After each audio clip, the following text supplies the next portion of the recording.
This morning's Coffee with us with Bob Vila. Hey, Bob, how about this thing? Satellite interview furnished by the National Pest Management Association. Ladies and gentlemen, let's welcome Bob Vila back to WJC. It's a perennial. Yearly in the spring, we get together with Bob. Hello, Linh and Marty. It's good talking to you. Perennial. Yearly, we get together with Bob in the spring to talk about keeping pests out. Pets. I just want to start this out this way, Bob. There's no way in the world you or any known human being on God's good earth can keep a stink bug out of a house. Yeah, no, I wasn't going to talk about stink bugs. I don't know how you're going to deal with that. April is National Pest Management Month, and I know stink bugs are a big, big problem where you are. But the biggest problem everywhere in the country is the termite. And termites cause over $5 billion worth of property damage each and every year. Yeah, they do. Yeah, they do. Matter of fact, I'm not going to lie to you. I have a cedar house, and there is a ring of protection around it. Yeah. It is for the termites. And because if you keep logs, talk about it, because in the summer, logs we didn't use in the winter, you got to get them away from the house. I mean, termites are a big deal, and in this area, for sure.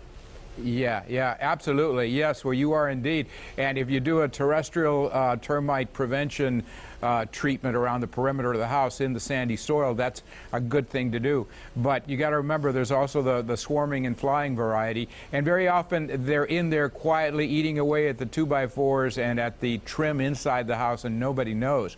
And one thing to look for are traces of the termites and what we call frass, which is this granular material. It looks like sand or sawdust, something like that, but it's actually the excrement that they're getting rid of from the runnels that they live in where they're eating the wood.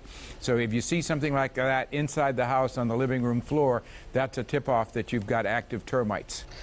Living in the city, it's mice and rats, right? That's the big problem. No, you've got termite issues in the city, too. Before we do the mice and rats, Lynn does live in an urban environment, an area we call Fed Hill. She could be dealing with termites, too.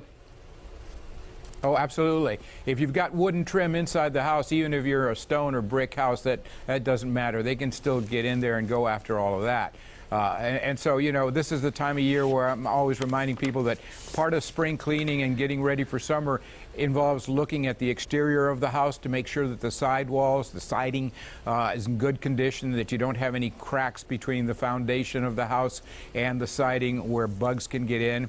By the same token, look up at the top where the roof comes down onto the sidewalk, because that sometimes will provide a gap for honeybees to come in and create a colony in your attic that you don't want to have to deal with. Lots of problems to look for. You want to talk about the mice, though? Because I do catch them in my backyard, but thank goodness not inside the house. Yet. Yeah.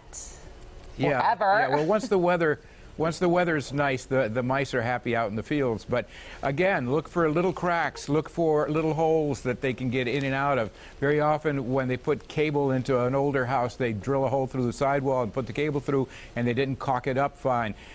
Same thing with a silcock pipe that might be going through the siding. All of these are problem areas that you can deal with very simply.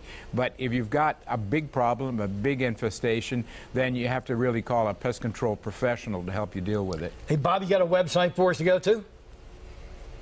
Well, you can come to pestworld.org and get more information, and you'll find somebody in your own community and help you out if you got a serious problem. You can also come to bobvila.com, where we have a lot of handy tips. You know what, Bob? It's all common sense, but we always need to be reminded. Thanks so much. We appreciate it, and I'm telling you, no way in the world you're going to give a stink bug out of a house. No, where did they come from? They come appear. They just appear. Gandalf puts them on the earth, and they come into your. They just come. Bob, have a great rest of the day. It's always a pleasure. Thanks, Marty and Lynn. Take care. See you. Thanks so much.